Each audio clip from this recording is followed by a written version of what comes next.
case you didn't know, I graduated from art school. I graduated in 2024, so I've had a whole year out of school now. And it's been super wild. I've had some really great experiences, and I've had some really, really bad experiences. In this video, we're going to talk about all of the things that I've kind of learned. Was film school worth it? Was it not worth it? Where did it fall short? And I want to inform you guys so that you can avoid making the same costly, whether that's financial or not, mistakes that I made. So graduation was a crazy experience. I really felt that I was on top of the world. Not only that, but the people around me told me that I was on top of the world. I graduated as valedictorian, and I also won a really nice award from the school. Not only that, but people around me were telling me how much I was going to work at Pixar. Like, people were already kind of saying that about me. My expectations for myself post-graduation were set super high because of this. That all came crashing down. Film school ultimately didn't prepare me for the whiplash that is post-grad life. And talking to a lot of my other friends, it sounds like they had similar experiences. After post-grad, especially because I was in the film industry, I experienced this whirlwind of needing to apply for internships everywhere around the world. It was actually quite exhausting, and it was not a good decision for me to make that. I felt like because I moved home, I was falling behind. And all of my friends that were living in California, I felt like they were a couple of years ahead of me because they were already where the industry was. So once you graduate school, I felt the pressure of the race. The race is finally on. Everybody's racing to either find the job, to get married, find the house, to find the place to live. You end up in this really huge comparison game. And I wasn't very well prepared for that. I don't know if it's the school's responsibility to tell people that, but I do think that it's something to be aware of and something that film school didn't prepare me for. You really need to slow down when you're applying for these jobs because you're not going to get everything, and you're going to get a lot of no's, in fact. And leaving school is such a hard transition because we've been in school our whole lives. So that's just a disclaimer. I want you to be aware of the post-grad race that you start to get put onto. Be aware that that happens and try not to burn yourself out. Don't have the expectation of landing an internship straight out of school because ultimately everyone is on a different path and you might not get there. For me, I applied to internships in Colorado and I applied to a lot in California. I was trying the best I could to move back out there and ultimately didn't land anything in California. That was really discouraging, and in a lot of ways it actually made me not want to do animation and art. You have to give yourself a month to 3 month transition of just accepting the fact that you're no longer in school and figure out what your own pace is and not trying to race all of your friends. Film school was very influential in the internships and jobs that I landed post-grad, but it misinformed me and I left with the expectation that I would find an internship and work my way up the ladder. Instead, I took the squiggly route. So film school was really helpful for the jobs and the internships that I landed post-grad, but it set me up for a bad expectation. Leaving film school, I had the expectation that I was going to land an internship and work my way up the ladder, and then once I got to a position, then it was all free game. But that's not the case. It might be the case for you, but it's not the case for everybody. For me, I really tried to work my way up that ladder thing, and it just didn't really work. Film school, it did help me land a couple of internships. So I landed 2 internships because of my senior project in film school. I did a short film on Blessed Carlo Acutis, or St. Carlo Acutis. I was sending that to a couple of different places that I was applying as part of my reel. One of the things that a lot of these applications asked for is they wouldn't ask for a reel, but they would ask for a project that you were really proud of, so I would send them this Carlo project. That did help me land some internships and some jobs. So the one company that I interned for actually ended up becoming a contracting position. The other one is kind of an interesting story, and I might get to it in a later video, but that one kind of didn't really turn into a job. So I landed one at a company called Claritas Studios, and I became a contractor with them. The other internship that I landed was for a visual effects and motion graphics studio. For them, they had me record a video of myself to submit as part of the application, and they've told me that video was more influential for me getting the job. Ultimately, they didn't care about my degree. I think it did help. It showed that I was passionate about the industry that I was entering and that I was serious about it. I did get a job. Well, it's a gig. I'm pretty sure I've got it. The school reached out to this company and gave them my name.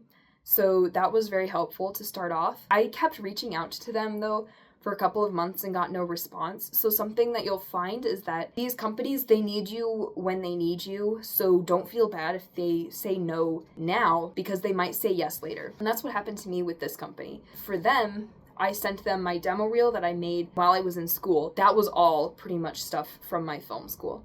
So in that way, it did help because film school not only connected me with those people, but the reel that I created from film school was what landed me that gig. Another gig that I ended up with was for Focus. They do Catholic campus ministry work. That one, I didn't need film school at all for that one. In fact, I actually had to leave film school for a couple of months in order for me to get that gig. I was in film school and I took a couple of months off so that I could go intern for this company called the Augustine Institute Studios. I interned there for a couple of months and made a lot of really great connections. Then that company moved, so people within that company moved to different states and ended up leaving the company. And so I reached out to them and I was like, hey, do you need any work for anything? And they were like, yes, we do. We know you. We know how well you work.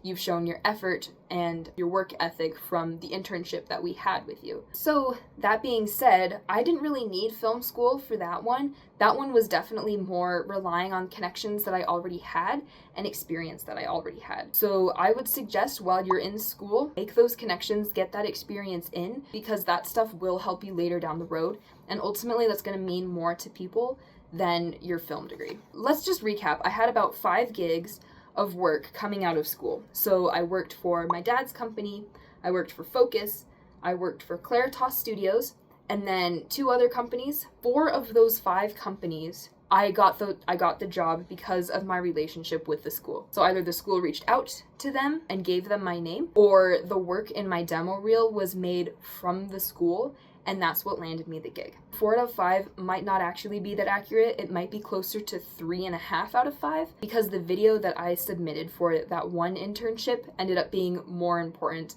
than most of the other work that I submitted to get that job. So the affiliations, the connections, the reel, and the project experience that I got from school are what was more important to companies as I was applying than the actual degree itself. A lot of the times I would say, oh yes, this is where I went to school. And they're like, what's that? Where is that? The school that I went to was very, very small. They liked that it showed initiative, that I cared about the work that I was doing, and that I took the time and the money to really study that work. But ultimately, it came down to the affiliations, the connections, my reel, and the project experience that I had from school, less the actual degree itself. The actual process of getting to where I wanted to be was much different than what the school was presenting to me. The school was kind of telling me, you know, you land your internship and you'll work your way up and then you're good. Like once you're in once, you're good to go. That is not the case. I've had 3 internships over the course of my experience being in this industry,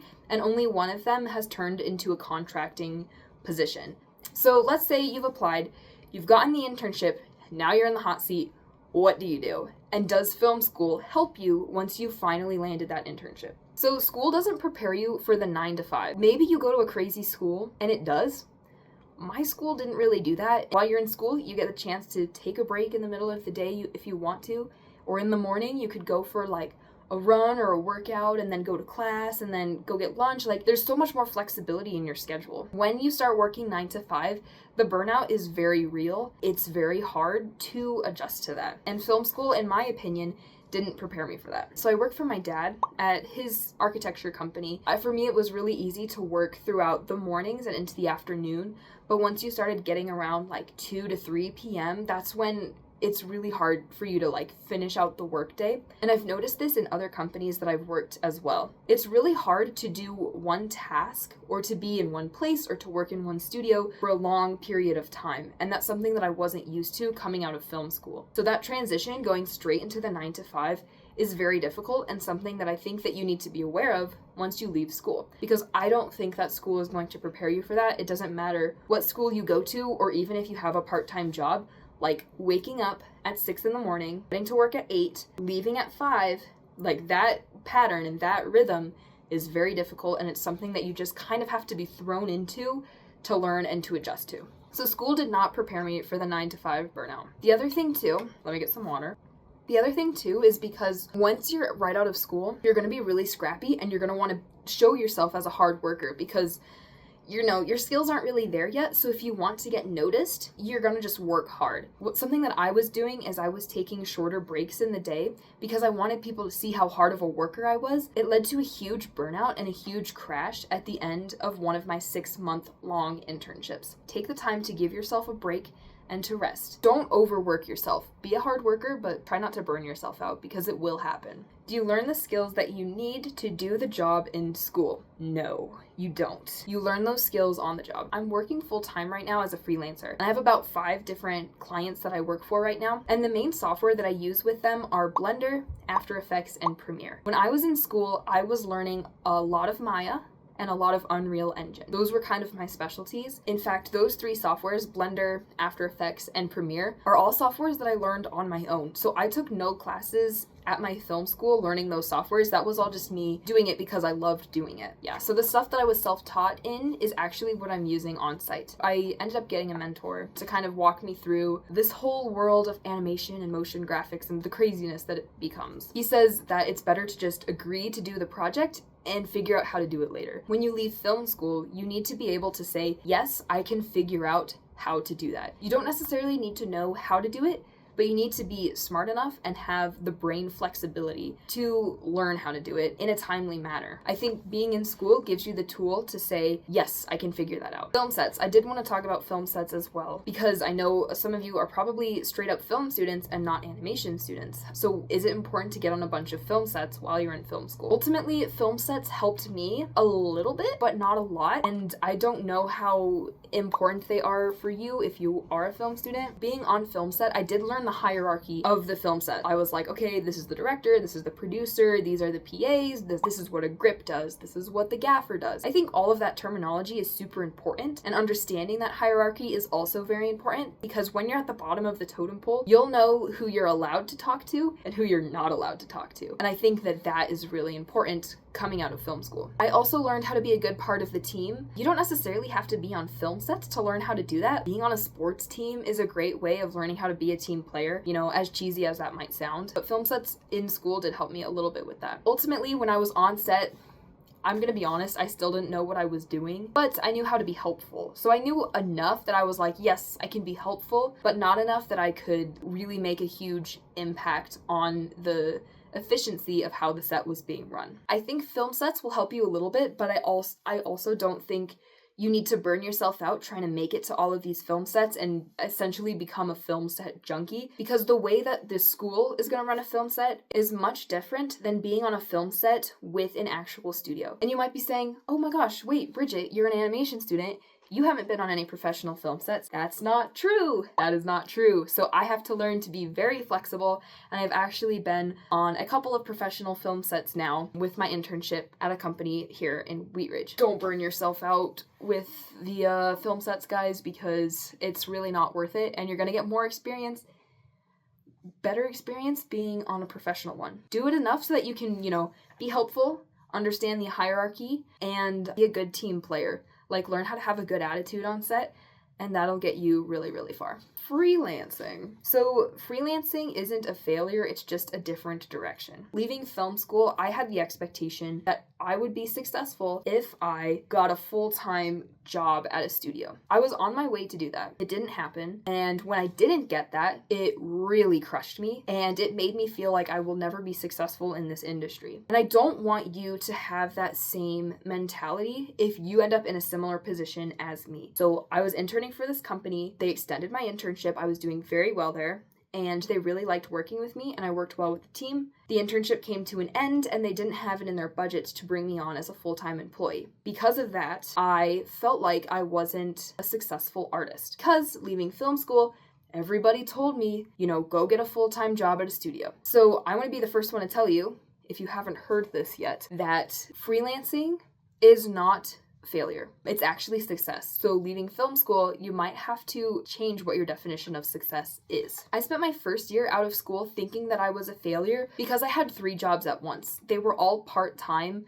and one of them was an internship. So I felt like I was a failure because I wasn't doing one thing, and I wasn't doing the thing that my school told me that I should be doing. And ultimately, like, that's not my fault, and it's not even the college's fault either. So I'm telling you right now that the post-grad life is really hard. And they don't tell you this enough when you're in school. Like, it really does hit you like a truck. I've talked to many of my friends about this. That whiplash is very painful and very hard. You have to be willing to redefine your definition of success. Success for you might not be finding a full-time gig. It may be getting married, or freelancing, or landing an internship, or going back to school for something else. You have to be willing to expand your definition of success. Be comfortable refining your dreams, refining your goals, and refining your expectations, because they're going to change once you leave school. And don't feel bad if you don't feel like you're doing a good job after school, because everyone's path is different. And just because I'm not living the life that I expected I would be living, it doesn't mean I'm not successful. I am still working in the industry, and I'm still very busy, and I'm learning a lot. In my mind, that is success. It took me a while to get there, and I know you will get there too, but yeah, you just need to be aware that things are gonna change. So what's the final verdict on film school? Was it worth it? I would say so. Was it worth it? Yes, I would say so. It was worth it. Did I use every class that I took? Most people don't, actually. Most of the skills that I use on the job are skills that I learned outside of class. But without film school, I definitely would not have the pull that I have with the other jobs that I currently am working. It's gonna come down to you. I landed these jobs ultimately not because I had a degree, but because I had a reel, and my reel from that degree. And my capstone was also very influential in a lot of the gigs that I ended up landing. But it was all me that was putting in the effort that got me there. It's gonna come down to initiative, and it's gonna come down to you. You can leave film school and have an awful reel and get no jobs. So if you put in the work to make a good reel, it will pay off. It's an initiative game. If you take it, then you'll leave with what you came for. Thank you guys so much for making it to the end of this video. I know it was a long one and a long-winded one, but I hope that you guys learned something new, and I hope that this helps your decision on film school. Maybe it'll help you reflect a little bit on all of the decisions that you made while you were in school. If you like content like this and you want to keep seeing the videos that I make, be sure to like, comment, and subscribe, and also be sure to check out this video. Apparently YouTube thinks you're gonna love it, so